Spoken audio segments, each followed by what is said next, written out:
Halo semua, di video kali ini saya akan membahas review MSCI. Tapi yang di review itu adalah mungkin untuk teman-teman yang kemarin hadir di seminar MSCI yang saya selenggarakan lalu. Saya ada buat list prediksi.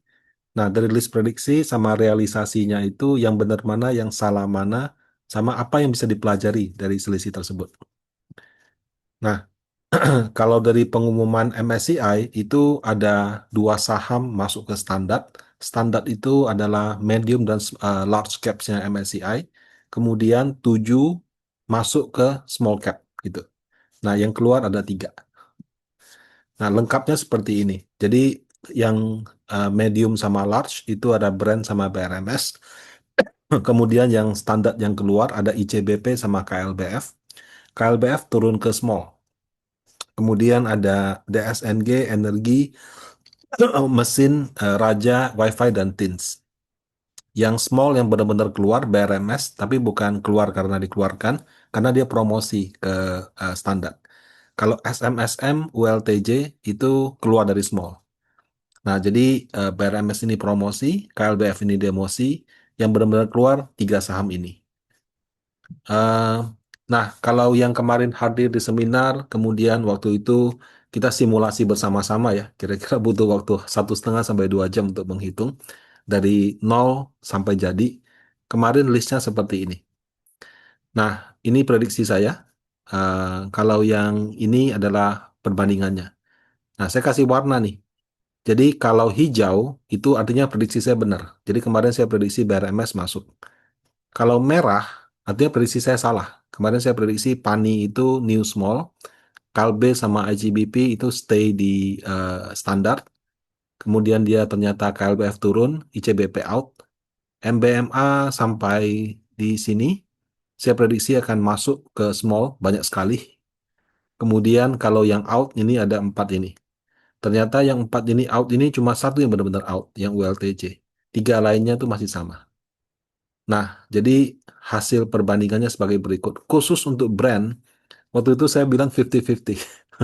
Karena saya merasa ada penilaian yang lebih ketat untuk saham ini. Tapi pada saat yang sama, dengan penilaian yang lebih ketat ini pun tetap masih masuk.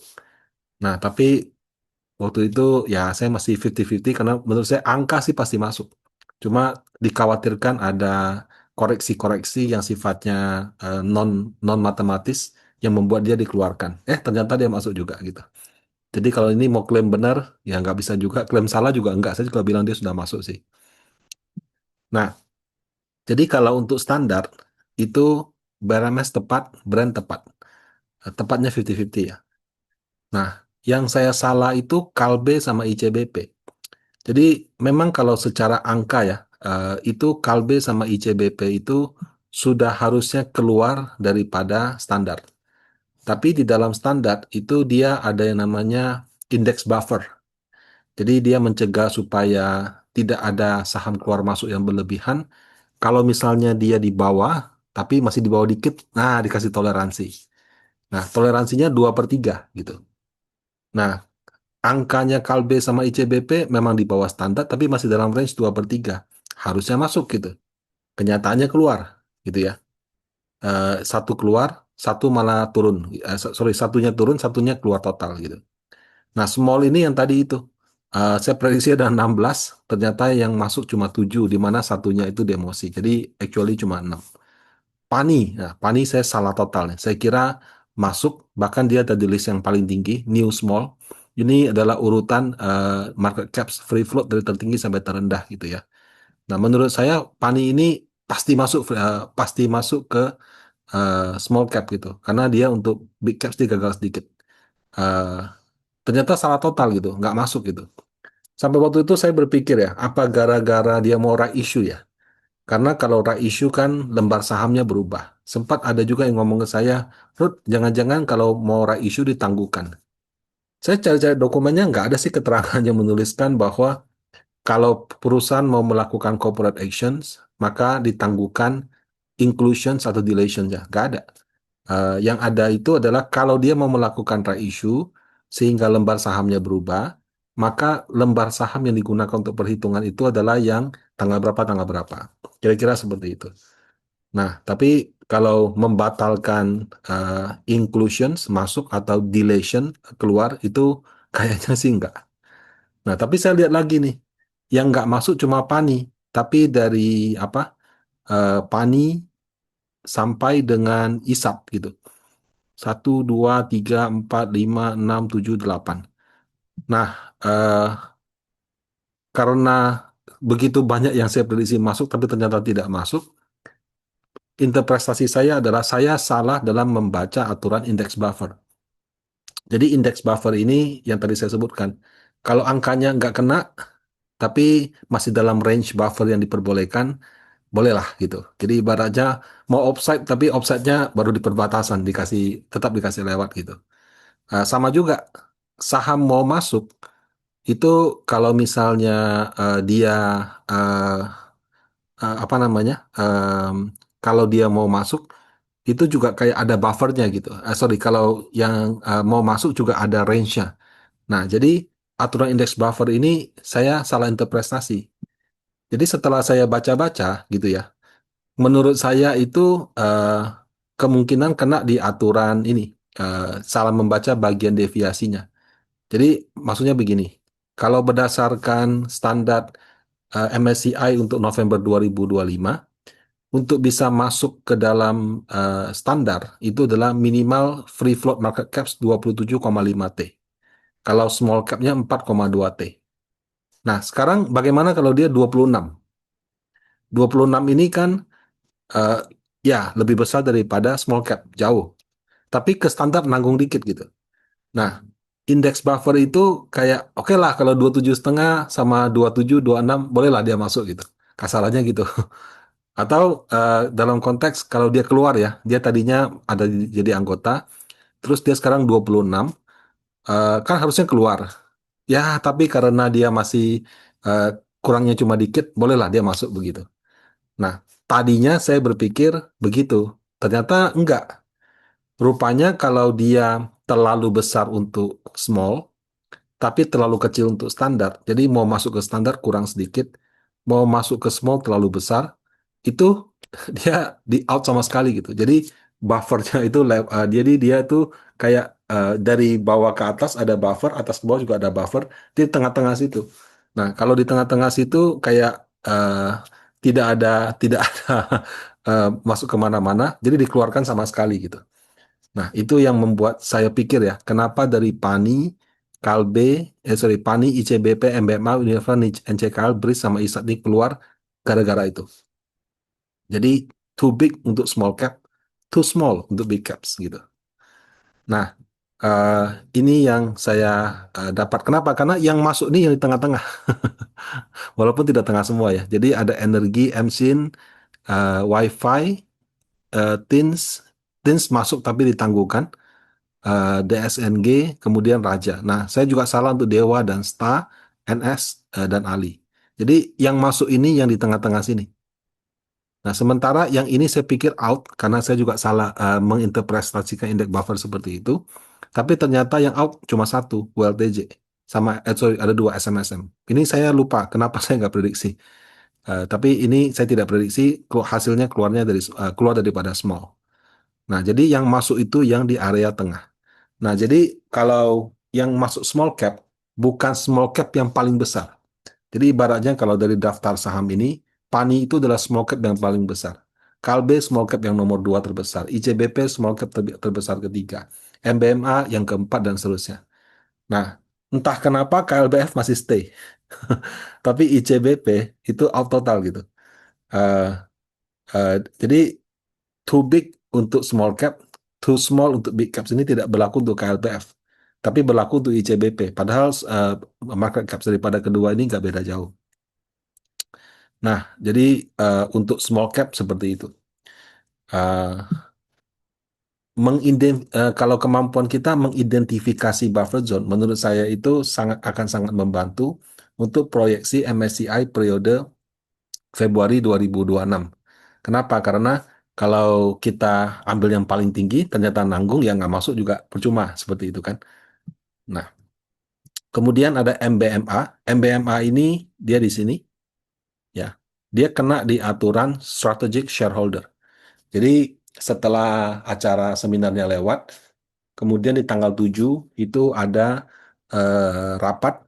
Rapatnya yang menginisiasi Asosiasi Manajer Investasi Indonesia mengundang MSCI. Nah, yang dibahas itu adalah FIF, Foreign Inclusion Factor. Jadi kurang lebih bobot yang dipakai MSCI untuk menghitung bobot suatu saham di dalam MSCI itu. Nah, mungkin teman-teman kan waktu itu pernah dapat bocoran, bukan bocoran sih, lembaran konsultasi MSCI, di mana mereka mau mengganti metode tersebut sehingga untuk perhitungan bobot lebih mencerminkan kondisi yang sebenarnya. Tapi kalau itu diterapkan, itu bakal menyebabkan banyak saham-saham bobotnya berkurang.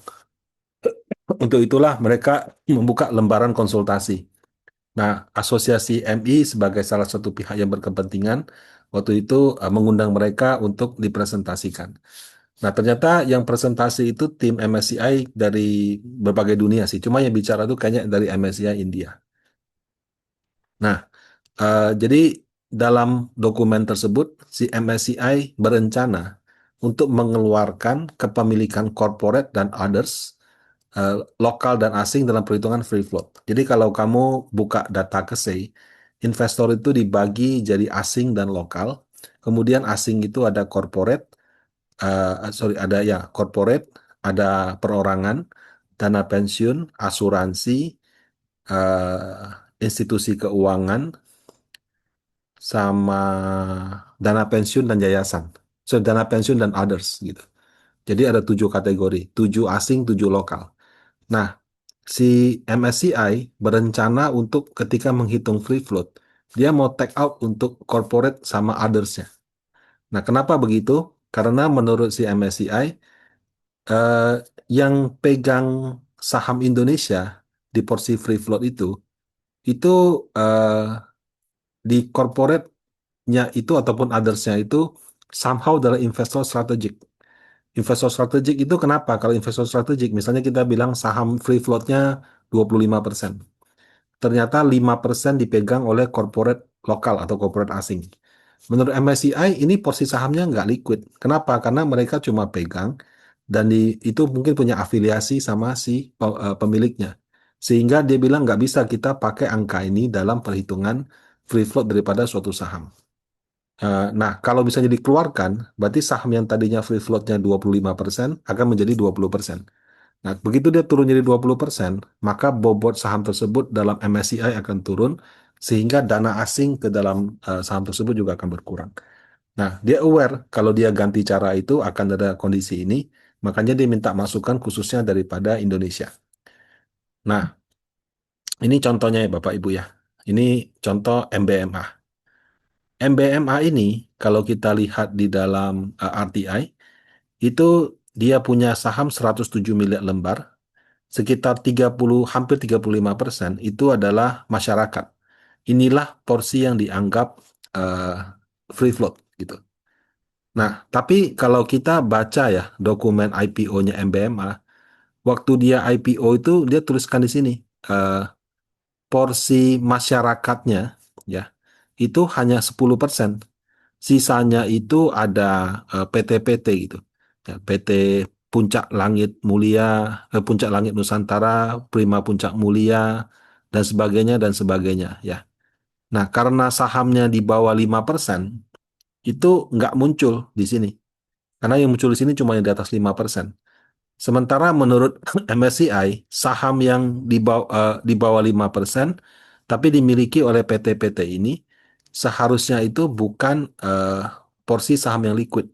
Sehingga kita nggak bisa menggunakan 34,91% sebagai free float, tapi menggunakan 10 atau 11% aja. Nah, itu maksudnya si siapa? MSCI.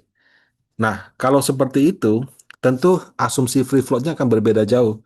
Karena kalau menurut data RTI, dia hampir 35% adalah free float. Sementara kalau MSCI pakai ini, itu cuma 10 atau 11% aja. Nah, dalam hal ini, waktu dia menghitung FIF, itu dia juga gunakan 10 atau 11. Itu yang menyebabkan kenapa MBMA, saya pikir akan masuk, ternyata keluar. Ya.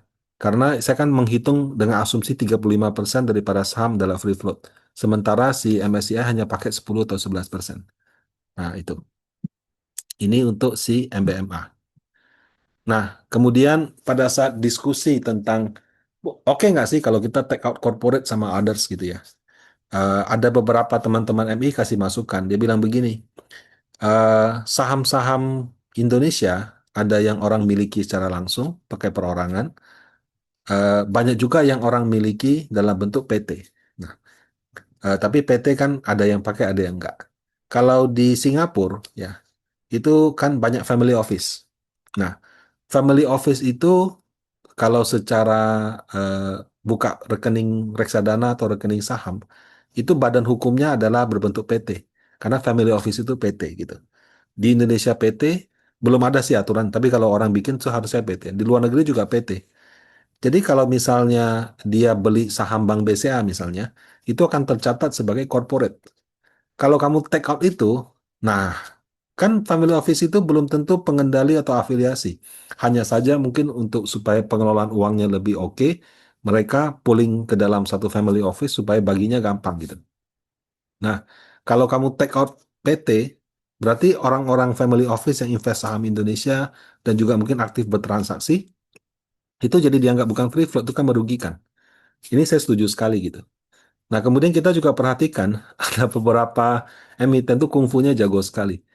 Jadi karena dia tahu, entah dia tahu atau memang kebetulan saja, dia corporate akan dikeluarkan dari free float, dia sudah pindahkan dari atau kebetulan dijual gitu ya. Dari tadinya yang memegang corporate sekarang yang memegang pakai nama sekuritas atau investment banking gitu. Nah, kalau di dalam dunia pasar modal ya, misalnya eh, ada perusahaan dia pinjam uang dengan jaminan saham. Sahamnya tersebut atas nama sekuritas. Kenapa? Karena sistemnya repo. Jadi si sekuritas beli sahamnya, misalnya harga sahamnya 1.000, dia beli dengan harga 500. Jadi dia pegang jaminannya 1:2. Kemudian si orang yang jual saham kepada sekuritas itu sudah punya perjanjian akan dibeli kembali di harga 550. Sehingga dengan demikian si sekuritas untung 50 atau 10%. Nah, itulah mekanisme repo. Nah, selama belum dikembalikan, sahamnya itu atas nama sekuritas. Tapi actually itu masih punya yang orang punya saham itu. Itu baru berganti nama menjadi sekuritas kalau misalnya sayanya pemegang sahamnya nggak bisa bayar. Tapi sebetulnya itu masih saham saya. Nah, jadi dia pindahkan ke situ. Justru porsi saham ini jadi yang nggak liquid. Kenapa? Karena dikunci untuk pinjaman. Sementara kalau yang dilakukan MSCI, dia kan cuma keluarkan corporate, tapi dia hitung yang sekuritas. Padahal yang sekuritas itu justru itu jaminan pinjaman, nggak bisa gitu. Nah, investment banking ini sebetulnya divisi dari sekuritas juga. Jadi kadang-kadang si pemegang saham itu kalau misalnya mau buyback gitu, dia menunjuk si satu sekuritas. Kamu yang jalankan buyback ya, pokoknya ketentuannya segini. Nah, ketika melakukan buyback itu bisa saja masih dicatat pakai atas nama sekuritas itu. Atau kalau di luar negeri investment banking. Nah, ini porsi sahamnya mungkin eh, tidak seperti jaminan saham. Tapi kalau dalam konteks yang beli adalah pemegang sahamnya sendiri, itu itu aturan buyback. Ada peraturan OJK-nya. Kalau mau dibeli aturannya gimana, jual juga bagaimana. Tapi kalau misalnya dia bukan pemiliknya, dia orang lain, memang bisa dijual gitu. Tapi kan itu bukan atas nama investment banking, itu sebenarnya atas nama yang punya juga. Nah, jadi eh, dengan membatasi corporate dan others, ada MI yang bilang sama aja, mereka nanti tinggal pindahkan ke situ.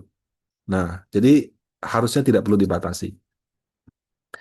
Nah, eh, kalau di Indonesia ya Bapak Ibu, misalnya kayak tadi, saya pakai nama PT, tapi PT ini sebetulnya masih afiliasi sama yang punya. Itu juga dideklarasikan Bapak Ibu. Nah, yang levelnya, yang good corporate governance bagusnya contoh kayak Adaro sama BCA. Adaro itu pengendalinya punya 47%. Kemudian dia mungkin pakai PT-PT yang terafiliasi dari pemilik atau direksi komisarisnya juga punya sekitar 10,9%. Nah, dalam eh, artinya itu dia dia declare nih pihak afiliasi. Nah, sama juga Bank BCA. Bank BCA itu dia kita kan taunya punya 55% si grup Jarum. Enggak, dia punya sekitar 2,5% lagi yang pakai nama pihak afiliasi pengendali. Nah, jadi kalau kita mau hitung yang publik harusnya 42%. Eh, si MSCI di metode baru yang dia usulkan, dia nggak peduli ini. Dia maunya dari 28% ini dia cari yang punyanya corporate sama others berapa asing dan lokal di take out. Jadi angka yang ini akan lebih kecil daripada angka yang sebenarnya. Nah, ini yang jadi problem di Indonesia. Kalau semua perusahaan seperti Adaro dan BCA mereka declare, maka saya rasa MSCI tidak perlu melakukan itu. Tapi karena mungkin tidak semua perusahaan dia punya company, dia beli saham tapi dia nggak declare, itulah yang membuat mereka berpikir untuk melakukan review seperti itu. Nah, ini apa diskusi dengan MSCI tentu tidak ada kesimpulan. Mereka cuma sampaikan kenapa mereka ganti seperti yang saya utarakan tadi. Kemudian saya dan teman-teman MI yang lain memberikan masukan. Nah, apapun itu akan diputuskan di Januari 2026. Harapan saya sih kalaupun mau take out yang others lah. Tapi kalau corporate menurut saya sebaiknya tidak. Kenapa? Karena kalau kamu take out corporate, sama aja orang bisa pindahkan. Dan di antara corporate itu mungkin memang betul ada afiliasi dari pengendali yang tidak dilaporkan, tapi bisa juga banyak investor normal gitu. Karena sekarang orang punya PT beli saham itu biasa. Nah, itu yang kita tinggal tunggu tanggal mainnya di 30 Januari 2026. Nah, kemudian ada satu lagi yang TINS ya. TINS ini kalau menurut saya dia nasib aja sih. Kalau di dokumen MSCI kan disebutnya dia kena FCA. Kayaknya sih bukan FCA deh, tapi lebih kepada suspend. Nah, jadi kalau kita baca dokumen MSCI, cut off date-nya itu adalah any 10 business day dari akhir Oktober. Kalau yang November ini ya.